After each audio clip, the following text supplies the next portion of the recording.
Welcome back to the Compound Podcast. This is episode 255. That was a guess. Is that right? It is correct. 255 of the Compound Podcast presented by Parse Rum, our friends at Parse. Go to Binny's, get your Parse. Tom, can you get us the Binny's place to get Parse of the week? Yeah, I'm looking for an apartment here. One of the places I'm looking in, Lincoln Park, 1720 North Marcy Street. Go get your Parse at Binny's. I've been to that Binny's. They have Parse, black box, red box, Parse, 3-year, 8-year, 12-year. Get it, drink it, love it, Parse. New tagline. Bring the box to the stadium. Ian will sign it for you. That's a personal guarantee from Ian Happ. Personal guarantee. I am relinquishing my host duties this week. You guys have topics? You can't. You can't relinquish fully. All right, we got to explain when we're recording this because we're recording this Sunday night after the Cubs had a twice rain-delayed 11-inning contest. Honestly, I got to give you credit, 8. I was talking here in the office. I was like, there's no chance we record this. I figured you were going to send a text and be like, we got to bag it. But I give you credit for persevering here because this is a long day at the ball yard for 8. I'm here, and I'm here to play, but I'm here to play, not host. You know what I want to say? I don't think you deserve credit at all. It wasn't that long of a rain delay. There was 2. But they were short ones. Don't like this is hour 39 combined. I need Zach here for this because this, Ian, that's not that tough. I mean, no, but it was. They weren't long. It wasn't like, it was supposed to first pitch at 1:10 and first pitch was thrown at 4:30 and we were sitting in the locker room 3 hours. Like that's short delays, right? It was like a 10-11 hour day at the yard. But you love the game. Where else would you rather be? Where else would you rather be? Wrigley at a 120 on Sunday, which turned into a 310 on Sunday. Nowhere. I'm not going to give you that much credit for that. I think Tom's trying to fluff me, and you're just trying to tear me out. No, because I don't think you need a fluff. I think you're fine. I just think Dakota had a day where he golfed and was having a great time with his family. And the other 2 of us might have been grinding at the ball yard all day. So, I just think it's a little different. I don't think Tom's still at work. Hey, I'm a Monday to Friday guy. Saturday and Sunday, I'm going to go have some fun. And that's what I did. Went golf today. Had some fun with the family for Easter. It was a great day. Before I start hosting, May 31st. I was going to say, when you said like you weren't going to host, I was like, well, you already missed one thing. You didn't pump up the live show. I'm here. May 31st, live show, Music Box Theater. Tickets on sale, musicboxtheater.com. I think that's right. Pretty sure. Tom confirmed for me. Yes, it is. Yes, musicboxtheater.com. May 31st, 7 p.m. It's a Saturday night. We're going to do the live show. It's going to be great. Get your tickets now. $25. General admission. Going to be great. It's going to be great. It's going to be great. It's going to be great. It's going to be great. It's going to be gret. Everybody's going to be there. Okay. Other thing, if you're trying to find the video episodes on YouTube, Marquee Sports Network, go to the podcast tab. There you go. You found the YouTube video. You can't come in here and say you're not going to host and then get mad when Tom tries to help you host. You can't. I'm not mad. Ian. Nobody's no, mad. but I'm having a great time. You were perturbed. What a word choice by me. You were a little perturbed. Also, if you watch the video, I got a new camera. I got a new light. I got all kinds of stuff going on here.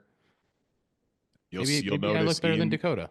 Ian's got like a red beard. People might notice that. I don't know. I'm not going to say that. Maybe he's self-conscious about it. Maybe he does. He specifically said, "Don't bring it up," and that was the one. And that's why I did it, because he said he looked better than me, and I had to fire back.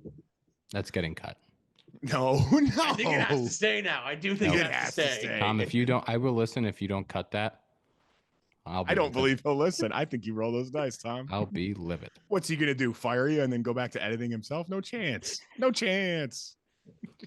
Who wants to start as the host here? Who's got? Okay, Dakota, you are now the host. Congratulations. Me. The first thing I had, I figured we'd just start with the Cubs D-backs game Friday, because that was it was bottom 7, top 8, bottom 8, right? Yep. The craziest inning and a half I've ever watched. Like, I was just sitting on my couch. I'm like, oh my God. Like, you hit that grand slam, electric, sick. What else is new? IH8, delivering in a big spot. You guys go up 7-1, and then they answer back with 10. And that top of the 8th was crazy too. Real quick, the wind was howling out, right? Like howling. Yes. So that was one of those days I was texting Scotty about it. And Scott's like, that's one of those days where you kind of like sink into a corner in the bullpen and you're like, nope, don't pick me. Like, I hope when that phone rings, it's not me, because this does not look like fun. It was a rare April 75-degree day at Wrigley. And so those don't happen very often. When you get a heat wave like that, winds coming from the south, it's blowing out towards the lake, and it was going. And there was a Wasn't couple really any probably that cheapies. there was probably a couple that wouldn't have gone. Kelly's second one was a cheapie. Yeah, it was like it was at that was a pop 41. fly. It's pretty high, but like it's hilarious when a guy like gets one. Like Suarez hit it like 103. I mean, that ball was gone. The wind could have been howling in. That ball was out of the stadium. No, no. The one to center. That's a ball that like today. It went 460. That's what I'm telling you. Today that ball probably doesn't get out. Is what I'm saying. That's crazy. That was there's like 103 at 25 or whatever he hit that to left center, left center. Like there's a lot of days that doesn't get out at Wrigley.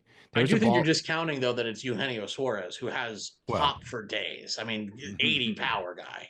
I'm just saying those numbers at Wrigley don't always get out. Like Kyle Tucker hit 105 at 25. That was a laser. That's out. Like the first week here out. Like we saw Judge hit a ball. Wait, 108. Out like he got out or out like a home run? He was out. It didn't even get to the track. We saw Judge hit a ball 108 last year. We saw Stanton hit a ball like 112.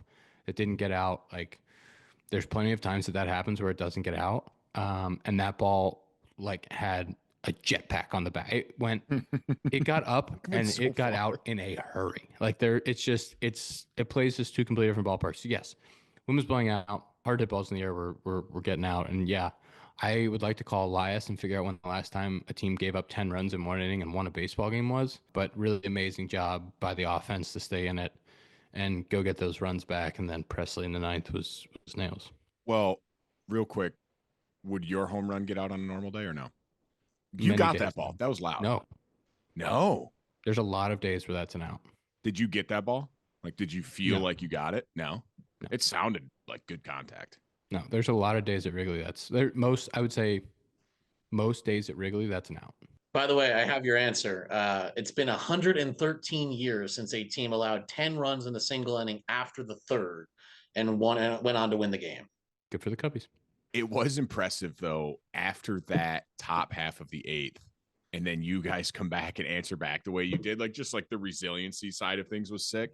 I think it was at one point, like 38 batters came to the plate in like an inning and a half. And it was just something you never see in baseball. It was like, what is happening? Like on Twitter was just exploding. It was like, what is going on at this Cubs game? I was so excited when they brought in Joe Manaply to face Ian because I was like, oh, former Yankee stinks. Here comes an Ian laser. And then they Kyle Tucker. And you're like, oh, it's Kyle Tucker against Joe Manaply. This is obviously a home run. And it was. And then after everything that had happened, that was one of the most insane endings to that inning you could have. Can I just say, Joe Manaply has dominated me in my career. Luckily, I didn't know that. That was all vibes and eye tests. And I said to everyone, I was like, here comes an IH-8 laser, which you did hit. Joe Manaply's been, he was an all-star in 22. Joe Manaply's been very good with. But Ian, you're missing the plot here of like for the Yankees, he wasn't good. And that's all Tom. That's all Tom knows. He's like, you know what? When he was on the Yankees, he stunk. He could have been a Cy Young Award winner. He threw 3 innings with the Yankees. He threw 3 innings.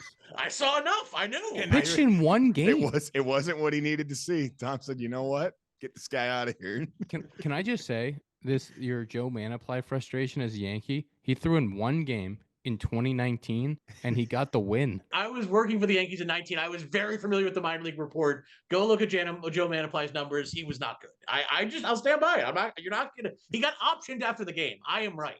He gave up all the runs. You hit a laser off him. He got optioned after the game. I'm not going to lose this argument. That's incredible. Do we go back to the game? Go back to the greatest game. So back to the greatest game. It was electric. It was one of the more fun like baseball games you'll ever watch. Like we talk about all the time. Like people want to see home runs. Like that was an electric baseball game, and it was in like the afternoon on a Friday. I think it was like the only game on, so it probably had a ton of eyes on it. There was a tweet I saw, or like maybe like a video clip. Do you know who got the win for that game, Ian? Yeah. Presley got the win, but can I go ahead? I'll let you go. I was just going to explain how he got the win. Yeah, go ahead. So top of the 8th, Ethan Roberts comes in to get the last out of the inning. He ends up giving up a home run. I forget to who to make it 11-7 and then gets the last out. I think he threw like 5 total pitches. Cubs come back, take the lead. Presley comes in the 9th, shuts it down. So normally it'd be like Ethan Roberts gets the win. Ryan Presley gets the save. but I saw like a video clip that said like the scorekeeper has the power to decide like Ethan Roberts didn't make enough impact on the game to deserve a win, so they can award the win to the pitcher that comes in next, which was Presley. And I have never seen that before in my life. The rule is called the brief and ineffective rule. So if a relief pitcher comes in and throws less than 2/3 of an inning and gives up at least one run, because Roberts only charged with one run because all the batters, obviously all the runners on base, he was not responsible for. But they apparently, this is something that they started talking to official scorers about in 2022, trying to emphasize, because this has been in the rule book for a long time, but I think a lot of official scorers have been hesitant to use it. And it was used there. It's interesting because Presley obviously thought he had a save, and now one save taken away from him. That's what I was going to say. What's funny is I'm sure Presley, as a closer, would rather have the save than the win on his stats. Like he would. Plus, your teammate gets a win. Save. Like I think everyone on the Cubs would probably prefer that it was the other way around. Yeah, that's what I was going to say. Doesn't Presley want that save? Yeah, like it looks better on his stats to have a save than a win as a also, closer. Scorekeeper trying to do too much. Well, did you guys see today in the Yankee game, Max Fried had a no-hitter going out into the 8th inning. Yeah. I don't know if you saw this. And then the scorekeeper went back and changed what was originally ruled an error on Paul Goldschmidt into a hit. I've seen a lot of hot takes on Twitter. I actually kind of think it's the right call. I mean, I hate the changing of it in that moment, obviously. But I do think Simpson stole like 150 bases last year in the minors. He's probably going to beat Fried to the bag there. So I don't actually hate it, but it's a tough for the scorekeeper, I think, to make that decision after you've already called it an error. I kind of think you have to let it stand, at least in the moment. If you watch it, it's a foot race and that dude's flying. I'm still a little upset that the double I hit Tavares is an error. So I'm down on scorekeepers right now. But I mean that you should be. We talked about this off air. I was livid. Nobody touched the ball. Ball hit just shy of the warning track. Nobody touched it. How is that not a double? I'm ready. Anytime you want me to bring me to the MLB offices, I'm ready to go on that one. Wind blowing in at 40. Whatever. But yeah, I don't know about. I didn't really like it. It was like an interesting thing that I just had never heard of that like ruling before, and I was like, I think if you asked Presley, like he'd be like, no, like please give me the save. I'd much rather have the save. Or he should get both.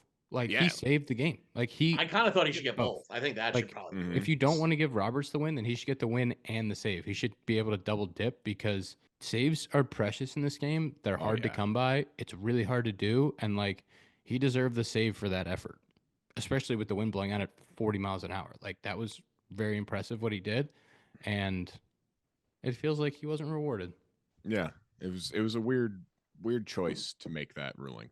Ian, after the 10-run top of the 8th, was there a feeling in the dugout of like we're good, or was it like, what just happened? Yeah, it's more of like a what just went on out there. It was a what just happened. But I think I might have said this in my post-game interview, but we have a group of professionals that is going to go up and take their bats. Like we have a group of experienced dudes that understand that no matter the circumstance, like you're going to take your AB and we did that. I think it was just super impressive. Like guys getting on base, Carson hits the big homer, and then being able to keep going and give Tuck a chance to put us up there. Like just professional at bats, one after another, and even tacked on another run with the Bushy after that. Tacked on another run. Yeah.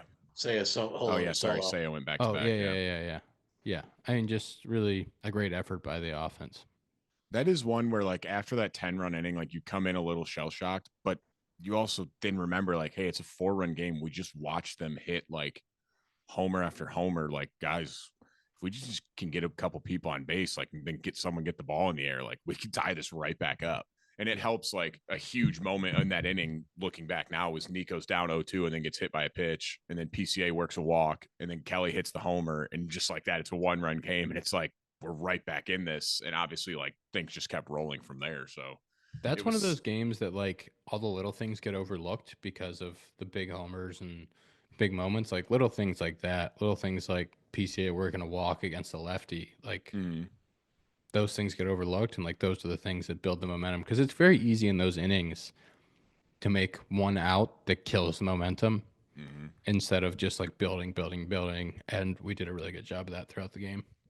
working a walk versus like, hey, there's one guy on base, you can't hit a 4-run home run. Like, take your walk, like pass the baton, like get to the next guy, and like we'll keep going. Also, I'd like to say just a comment on that game was Colin Ray versus Corbin Burns. The fact that when those guys came out of the game, it was 2-1 Yeah. after on five or that kind six. of day too, when the wind's blowing After out. 5 or 6 innings, just a hell of a job by C Ray to keep that thing together and pitch around damage, give up 1 run, and then Corbin Burns, same thing. We scored 2 with a homer. Kelly hit a 2-run homer in the second inning. In the second, yeah. So we scored 2 in the second, and he did a really good job of settling in and limiting damage. Both the starters did a great job in that atmosphere, and then it kind of opened up after that. But pretty impressive by both of those guys, and C-Ray especially, the way that he pitched that game. Well, I was going to say, just going back to that crazy inning, helps obviously after that PCA walk that you have the best hitter on the planet right now, Carson Kelly, up, who's just, I mean, his numbers basically stayed the same after he hit 2 homers on Saturday. Like his OPS barely went up. That's how good he was. He's on such a level where you hit 2 home run and you're like, your OPS more or less stays the same because it's 1,500 already. I texted Scott and I go, is Carson Kelly going to win MVP? I go, this guy might be the best hitter in all baseball. His OPS plus after that day, I believe, was 308. It's 366 right now. I don't think he played the next day either. He did not. He Maya started the next game, which was tough. He's got 31 at bats, 6 homers, 18 ribbies. He's hitting 419, 578 OBP, 1097 slug, good for 1675 OPS, 366 OPS plus. I mean, I guess it's not talked about that much. He did some work on his swing this offseason, but like his cage routine's pretty unique. Like it's really cool what he's worked on and like what he's thinking about. And he's a good, like, was a 2nd-round draft pick, was a big prospect, like good catcher back there, good arm, good receiver, all that stuff. And like he's got thump. His BP is impressive. Like everything that he's doing and the lift that he's given our team is huge. Good dude, handles the staff well, like all those things. But yeah, obviously the numbers show like it's been fantastic, but he puts a lot of work into it too, which is cool to see. What makes his cage routine unique? Like what's he doing that's different? I don't want to put his cage routine out there, but like he does some unique stuff that is like, Zach would love this. Zach would love his cage routine. Zach would be like eating it up. Zach would be texting about it. Zach might text about it if he listens. I was going to say, if he listens to this, you're getting a phone call tomorrow. Yeah, but it's really clean moves. He's trying to do something very specific. Sometimes it's hard for guys, especially coming to a new organization, if you have a unique cage routine, if you're thinking about things different than other people are, to do that and to do it from day one and to be okay with it and say, like, this is what I'm working on. This is like what's going to make me a good hitter. And he did that from day one. Our staff is obviously very open to it, and like, which is great. But it's something that I am very impressed with, just the way that he goes about the work and the dedication he has to it. And it's like super effective. And like, it's really easy in spring training. Like if you're doing that stuff and it's not working, and I have no idea how his spring went. That's bad teammate. I have no idea. But like if he would have had a tough spring to like yard sale that, but he just had a lot of belief in it, and it's pretty cool. Tough when you don't know. You go on the road. You don't have any idea what's going on in the games. To be fair, though, I mean, you got 20 guys. Like you can't worry about everyone's spring. Yeah, what am I going to be dialed in on everybody's spring training?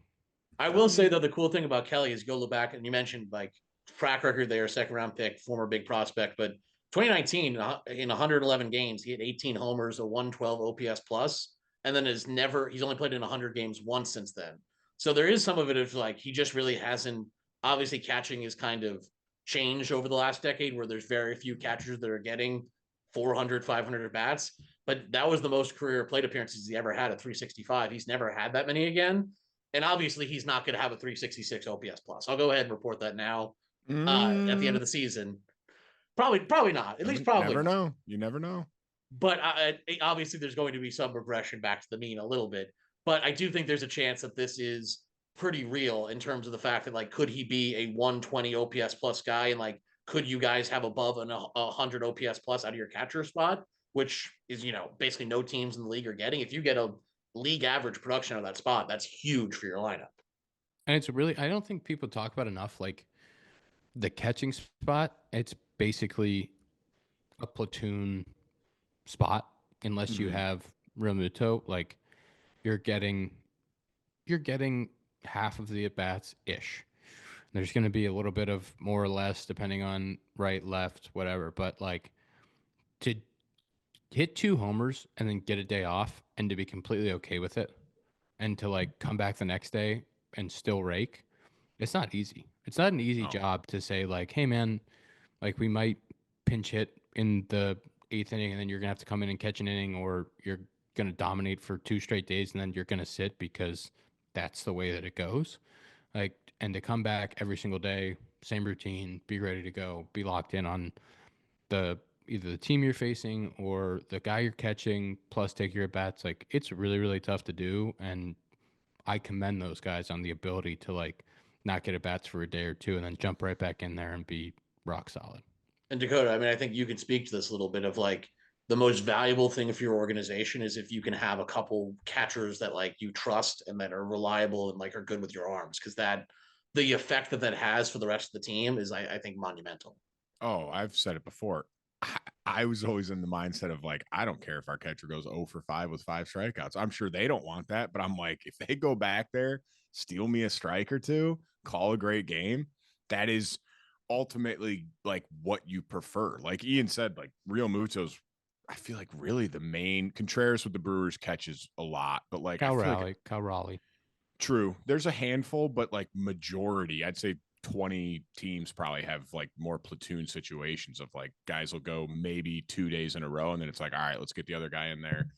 So it's tough, like you said, Ian, to kind of hit 2 homers one game and then the next game it's like, all right, Miggy's behind the dish. And it's like, okay, like cool, I'll be ready for Sunday or whatever. Like I'll be ready for the next game I'm in there. So it is impressive to see, and it's sick for him to have this start. And I bet he finishes with a 366 OPS plus. Suck it, Tom. And Miggy's been great too. But the Yeah. interesting thing about just the schedule in general is like, so Carson hit that cycle in Oakland.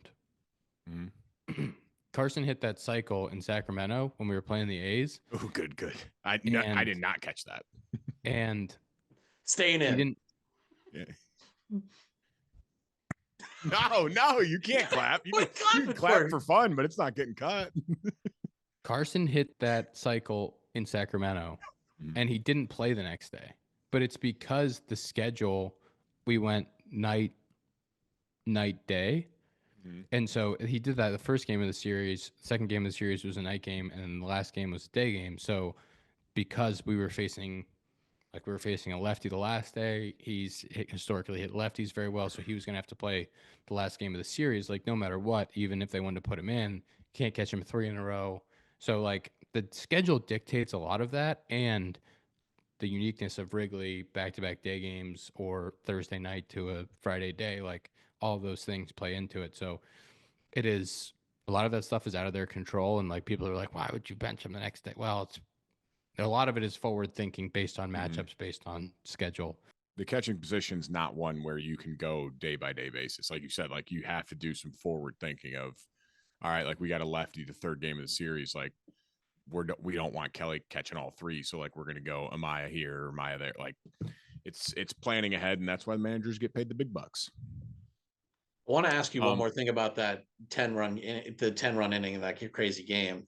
When you're on first after you hit that single and Tucker comes up, my feeling as someone who's rooting for the Cubs and has a background as a fan, I would consider myself a Cubs fan at this point, rooting for you guys, was I didn't have any doubt that Tucker was going to come through, and I honestly kind of felt like he was going to hit a homer. And that's having the ability to have a guy like that is so monumental. Did you, when you got on, were you like, we're gonna come back? Like, did you have that kind of feeling at first base? Yeah, I think after I got that hit, knowing that we had Tuck and Seiya coming up and Bush, and that Joe Manaply sucks, and the wind was blowing out, I think that those were like, hey, we got a real chance here. I think still, you got a left on left matchup there. You got like, it definitely was a day where there was no thought in my mind of trying to steal second base. Like, it's like, absolutely not. I'm staying put right here and letting someone get a ball in the air. But yeah, I think Tuck's been unbelievable, man. And like his ability to just hit the ball hard all over the field. Like it's pretty impressive. He puts together great at bats, whether they're hard hit balls or walks, and he's making everybody's job easier. He's making it easier on Say. He's making it easier on me. He's given us just really quality at bats in the middle of the order, and opposing staff, opposing pitchers, opposing pitching coach, like they're worried about Kyle Tucker and they're making matchup decisions based on him, and it makes everybody's life easier. When you were up today in the 9th inning and the runners are on, obviously, in a huge spot, and you go up 2-0, you have to have a little confidence knowing, hey, Kyle Tucker's on deck. They're not going to want to walk me to put me on to face Tucker. Or is that like something that goes through your head a little bit of like, hey, I got Kyle Tucker behind me, so I know that there's a chance that I'm going to see more, whether it's fastballs or more pitches that you're going to be able to might be able to handle at least. Yeah, I don't know that it really goes through my head. I think, I'm still walking at a high clip, like a clip that I always walk at. Like I think that there's definitely some situations. Yeah, I guess I mean like specifically in a situation like that where it's like they're not going to want to put you on in front of Tucker.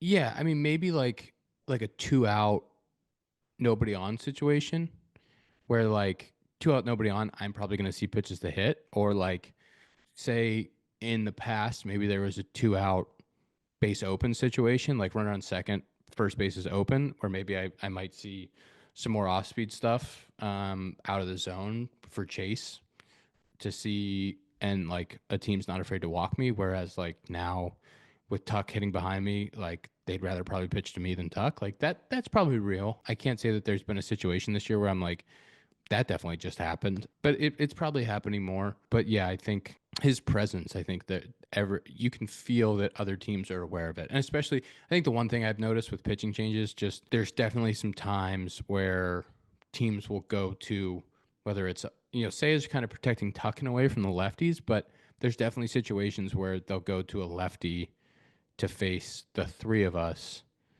where because they're worried about him, because like he's the focus. There's definitely some of those situations, or a situation where you're going to get a really good arm in the 7th or 8th inning because he's coming up like that. I think that's real. And we'll be right back. Aaron Judge, Good player, good baseball player, solid baseball player, sitting 397, 7 home runs, good for a 1236 OPS. Sounds pretty good to me. The reason I bring him up, though, Tom definitely saw this. He hit a home run today in the 8th inning that was called foul. The replay, it is clearly fair. I was about to say when you had 7 homers, I was like, he's got 8. I mean, he just has 8, and unfortunately, one of them doesn't count for some reason, but he did hit 8 home runs this season. Proceeds to get rung up, strike 3 looking. Booney gets tossed. Love that out of Booney. Love him getting tossed for him. But my question, Ian, one, should know this answer. Don't. Can you challenge fair or foul on home runs? You can, and they did, I believe, but the problem was, I was going to say, my point is to that. I just wanted to confirm that you could. And then real quick, my point is, how in 2025 do we not have the technology to have like an electronic line that goes up and then like it can just say like fair or foul? Like we have to have that technology somehow. No? well, it's, I would say we should for the actual foul line, if like That too. Yeah. like on balls on the ground or balls in the air that land in the field of play. Should we have that like tennis does? Yes, we probably should. But you can challenge past the base umpire. So if it's on the ground in front of the base umpire, you cannot challenge. If it goes past the base umpire, you can challenge. But you can also challenge fair or foul home run. The problem with that one, I believe, and why it was a call stands, because there was not enough video evidence, is they didn't have a good enough camera angle in Tampa at Steinbrenner Stadium to Crazy. get it It's almost right. like they shouldn't be playing games at minor league stadiums. It sounds to me like the Yankees did this to themselves, though, because that's their spring training facility. You're so right. They should put more cameras in. It's on them. Yep. Yeah, I haven't seen the video yet, but I did hear about this after the game, and I heard it was bad. I saw like a replay of it, and I was like, that how could you say there's not enough video evidence? Like it wasn't like over the pole. Like, you know how some it'll be like, oh, it went like over the pole, crossed clearly fair, and then like ended up foul. Cause it was one where it was kind of hooking a little bit, but like to me at least, I was like, that's as clear and obvious as it gets. Like that's a fair ball. I don't know. Funny enough, Zach had one. He sent us a video 2 nights ago that he hit an absolute bomb to left field. Like, had to be the farthest ball he's ever hit. And it was like the same thing, but it didn't even like curve foul. It just like was clearly fair. And they called it foul. And he sent us it, and he was not happy about that decision. But obviously in the minors, you can't challenge that. And I don't know what he ended up doing that at bat, but I just feel like with today's technology, there's got to be a way to be like certain of like, oh yeah, that is a fair ball. Like, we have set foul poles. It should be pretty easy to tell whether a ball's fair or foul for home runs, especially. As Ian said, there's the tennis technology for the balls in the line, and then obviously, like, I mean, you and I both watch soccer, like the Champions League and stuff, and and they have all that offside technology down to like the guy, like there's definitely technology out there that's not being used. I will say we were watching the Iowa game Thursday or Friday night here, Marquee, because it was on the network, and we did run into the situation we had talked about a few times where a guy went to challenge. And Martin Peavy got out of the dugout and said, no, you're not challenging that one, which was because we had talked about what happens when a guy goes rogue in the challenges, and we saw it happen. I don't remember who it was, but somebody went to tap the helmet, and he went, nope, we're not challenging him. I love that out of Peavy. Oh, he's the man. It is, I'll just say about the home run thing, it's like there could be no worse feeling than thinking you hit a homer and it not being a homer. Yeah. Like, it's hard to hit homers in this game. When you hit one and you don't get it, that really stinks. That's what Zach sent the video. And like in the video, it's him like they call it foul. And you just see Zach being like, oh, like he was frozen. He's like, what do you mean? Like, that's a fair ball. And like, it looked like he wanted to like argue it more, but he just like wasn't going to get tossed over it. But he's like, I think that's a situation where I might get tossed. I'm surprised Zach didn't fight it more, because I can I can picture in my head.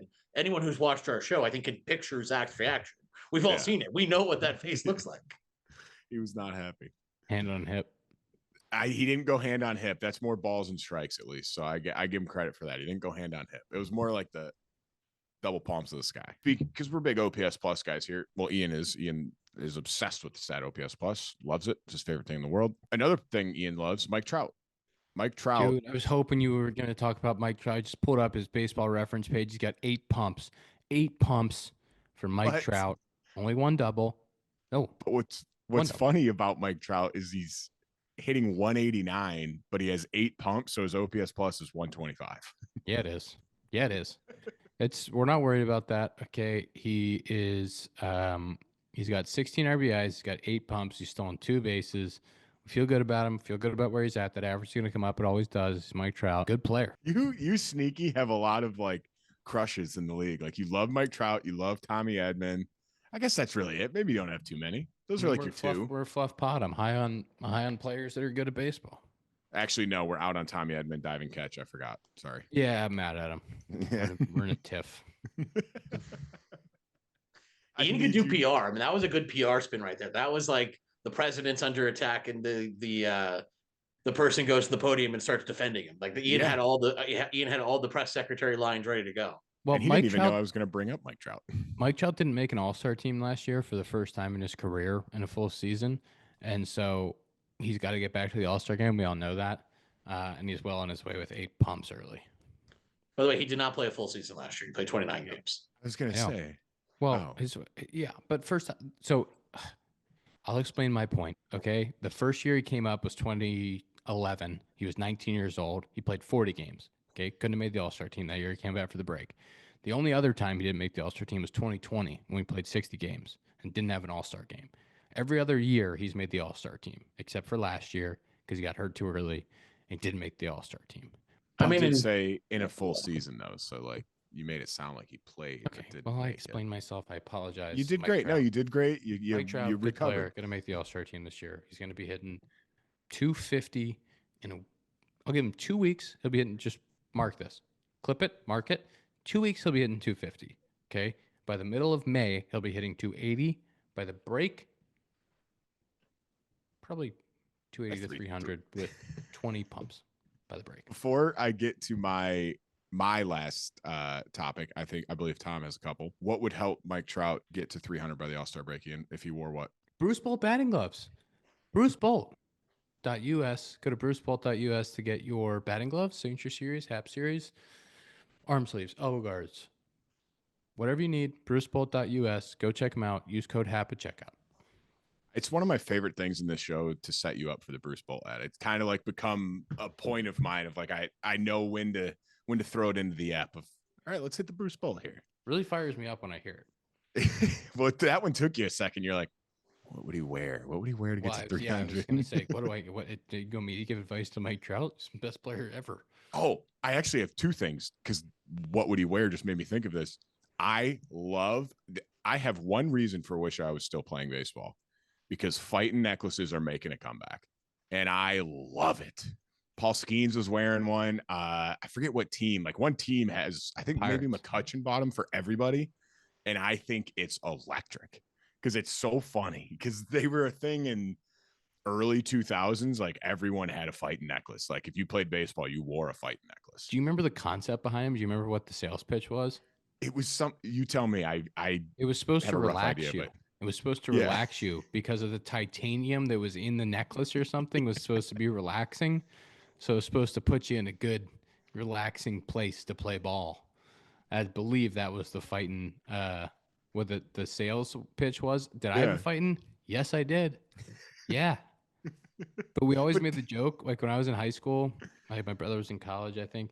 We would make the joke, like, if you wore like 6 fightings, would you be too relaxed? Would you just be like drooling? Put you into a state of a little bit of a coma? We look, they pan to the bench. You have 6 fightings on you and you're asleep on the bench. Yeah, like, oh, God, got too many he over-fighting himself again. I will say, everyone wore them. Like it was like in high school and college. It's like if you didn't have one, it's like, what are you doing? Like, why do you not have a fighting necklace? You like, weren't. Do you even play baseball? Yeah. But that wasn't my last topic. I just thought of that and I loved it. I saw the Pirates there. I was like, that's just kind of funny. Like that's can't believe they still exist. Where do you even find them? I didn't know they were still in business. But they held on to the lean years. You know, they were waiting for it to come back around. It always comes back around in fashion. Aqua Metal Technology. No free ads. That is hilarious. I need you when you guys play the Pirates to buy the team fight necklaces and you guys can like have battling fighting necklace games. That would be so funny. Elite. Fighting would get a ton of publicity. Maybe they'd be a sponsor for the show. I think they're getting publicity right now. I mean, if they want to sponsor us, I'll wear a fighting necklace. I'll be relaxed.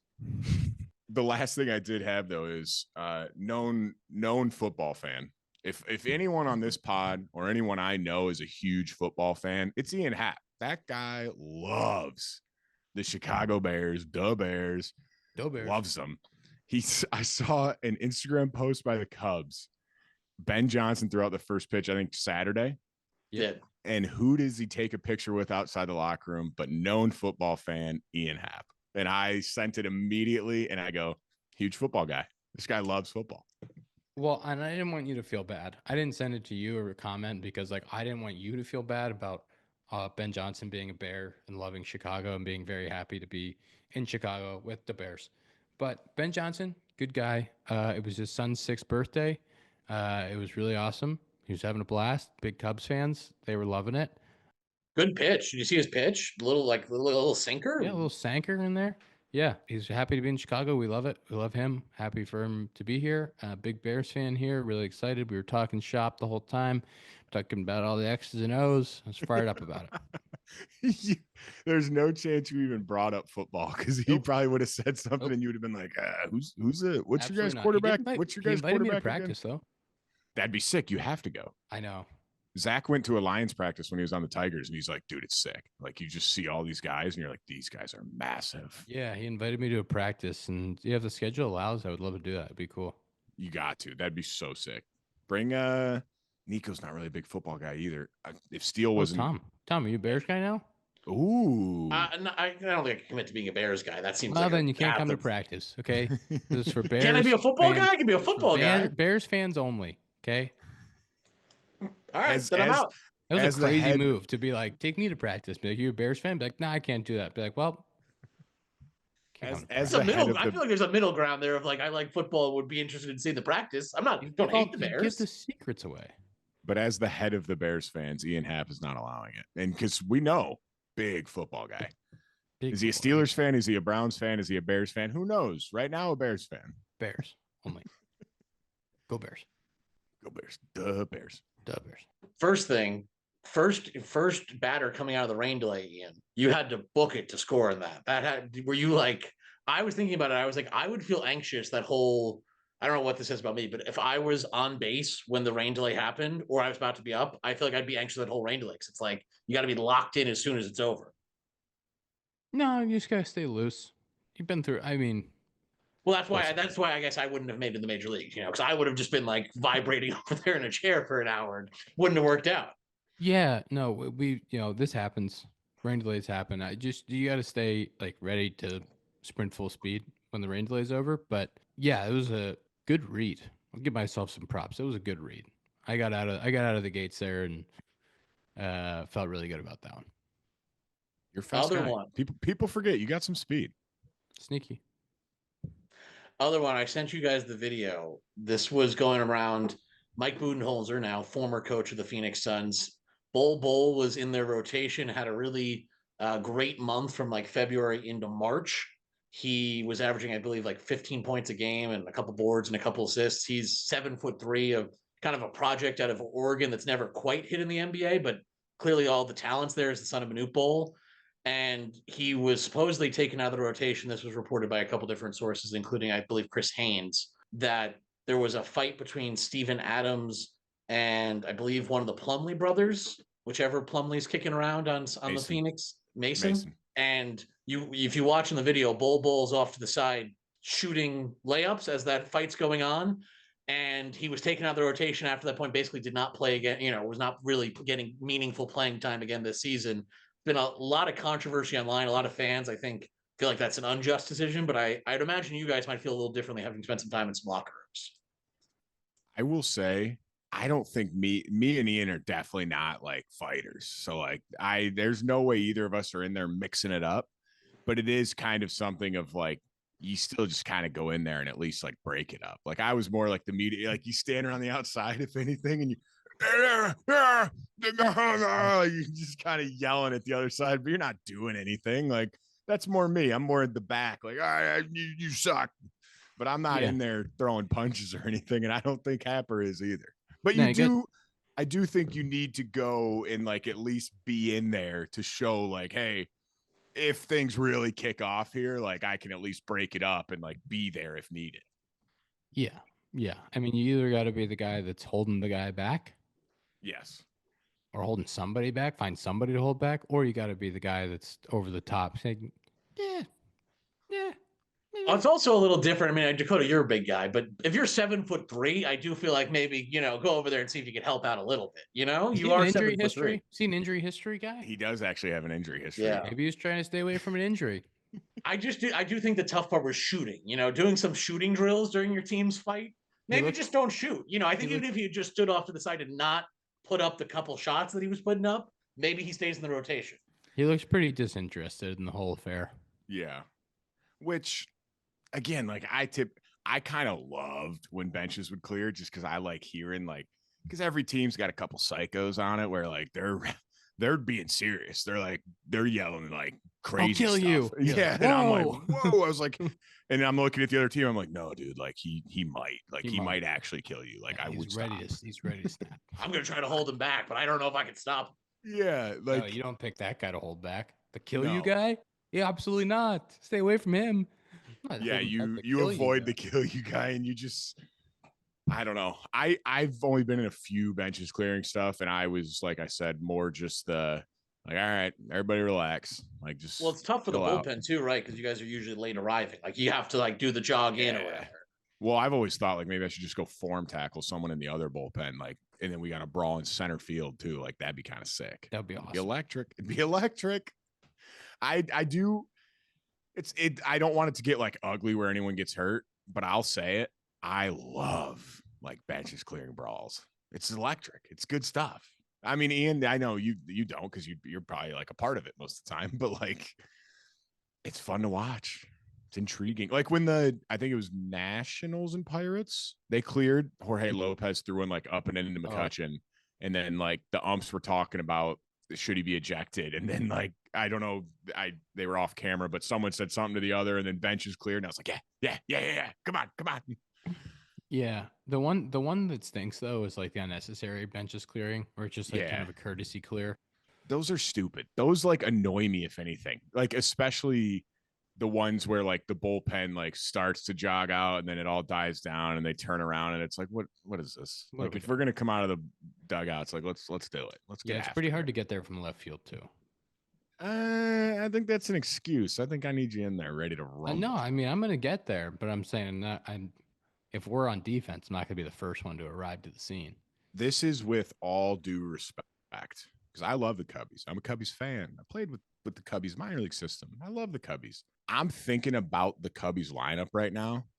Outside of PCA, who has a little psycho in him, I got you guys as maybe the team I'd want to fight the most, because I'm thinking like Nico's not a fighter. Big, like strong guy, not a fighter. He can see red at times. He will see red, but I don't think he'd ever see red to fight. Dansby's not a fighter. Bush doesn't seem like a fighter. Like Tucker and Saya, or Tucker, not going to fight. Happer's not fighting. We've discussed. PCA is the only one that might come in and like just form tackle someone from behind, because he's got a little crazy in there. We got size on the pitching staff though. Yeah, but like our pitchers really getting in the mix, and you guys got some like, of your relievers. You got some guys in their late 30s, like Ryan Presley. Hard to imagine him throwing haymakers. I don't know why you guys are coming at us like this. The older guys, Tom, are actually typically the more like wily vets that are like, I'll beat this guy up. Like, I don't care. Like, let's do it.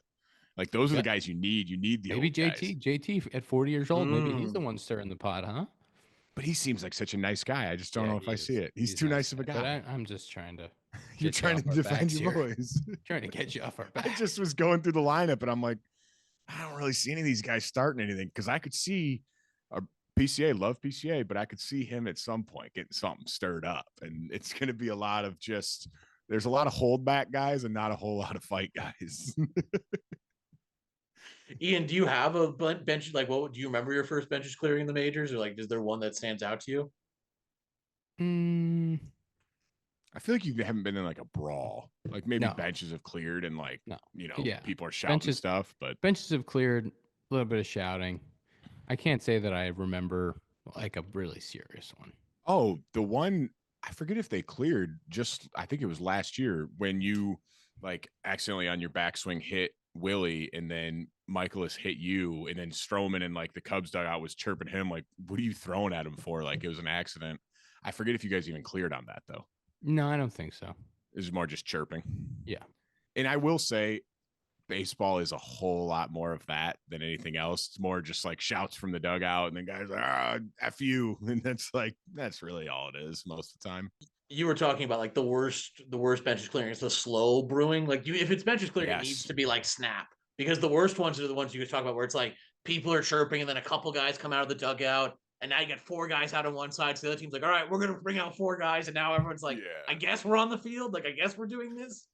But nowadays it's more, the only times they really clear and like brawls happen is if it's like a buildup over time of like, we played these guys earlier in the season and they had like a dirty slide, or like they hit 3 guys that series. Like, we're not putting up with it this time. That's when like the brawls happen of like bad blood. If you're going to clear, you got to be super committed, because that's suspension. Yeah. That's the other issue. Like you throw a punch, like you could get 5-10 games. 5-10 games. Like you got to really be committed to it. I do have Danny Mueller's hot take that I want to get in before we wrap. And I think you guys will find this interesting. So we finished the day today. It was about to leave, asked Danny for a hot take. And he said he hates the extra inning rule. He hates it. And I believe this is a direct quote. He said, just play baseball. Yes, Danny. Let's go. Great take from Danny. 100%. I co-sign this one. I want to write my name on it as well. I know Ian's with me.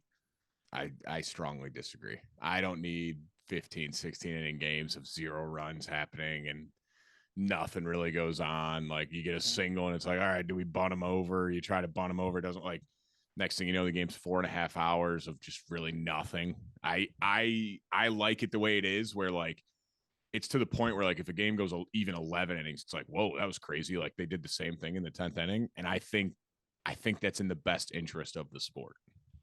I agree. I completely agree. I think both teams are playing by the same rules. You got a guy on second base. You have a little bit of strategy that comes back into the game on what you want to do.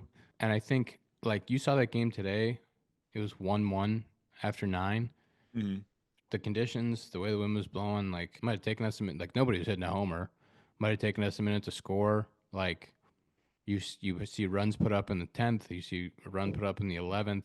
You know, we had some bad luck there in the bottom of the 11th and weren't able to score. But it takes that. You know, it takes a line drive that is, like, right at somebody with a behind the runner. Like, it takes something like that to lose the game. And, like, I think that runs being scored in extra innings is interesting. I think nobody wants to people.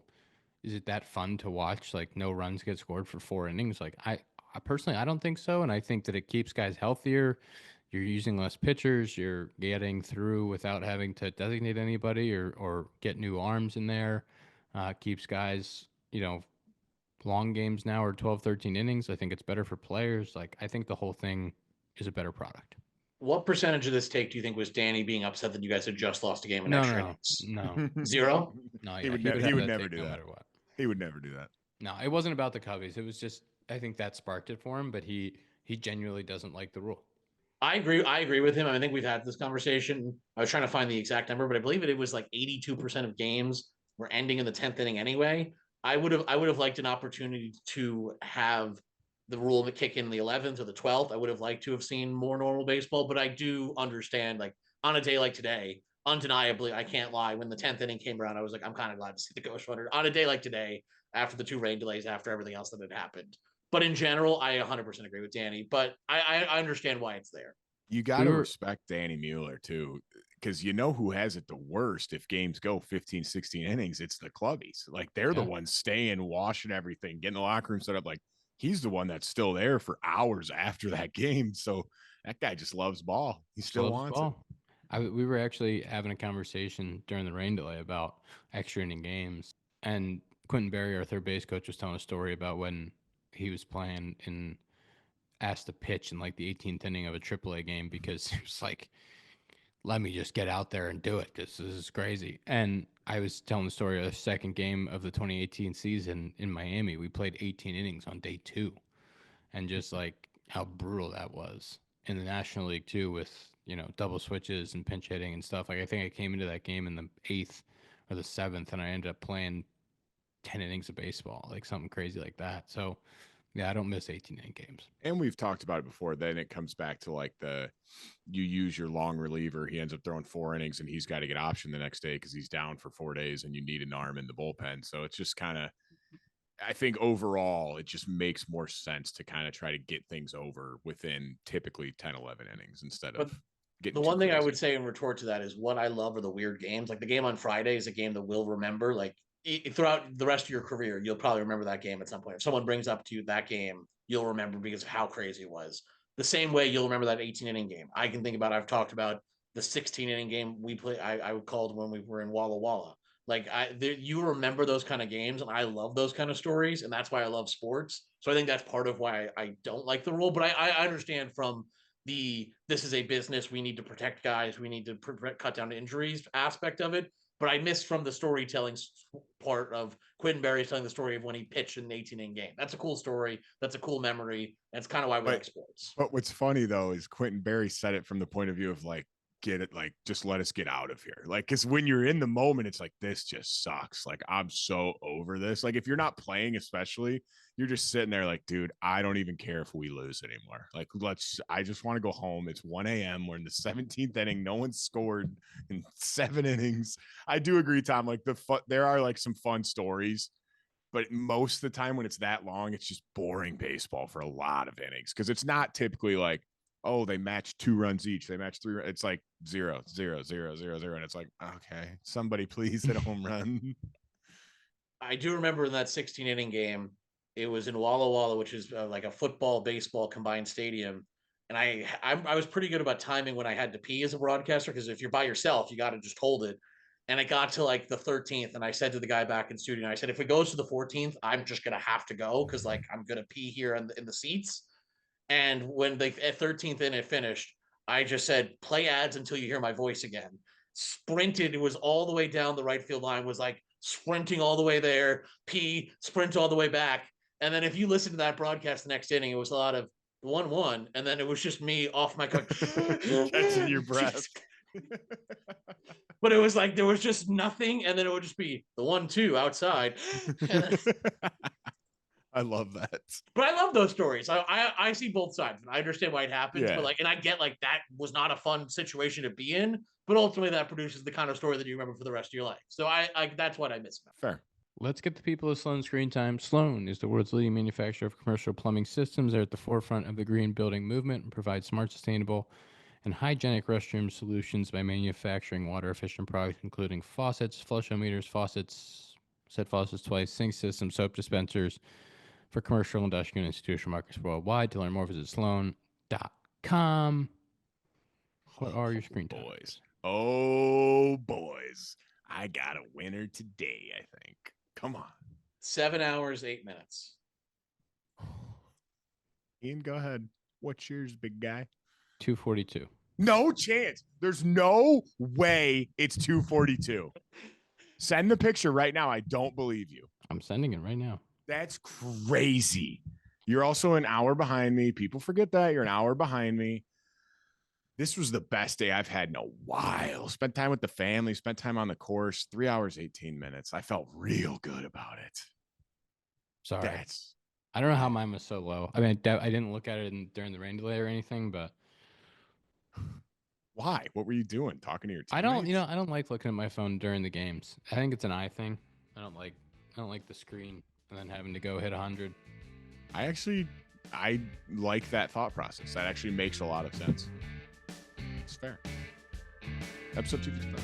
Episode 255 of the Compound Podcast presented by Parse Rum. Our friends at Parse. I got a new camera. I got a new mic. I got a new light.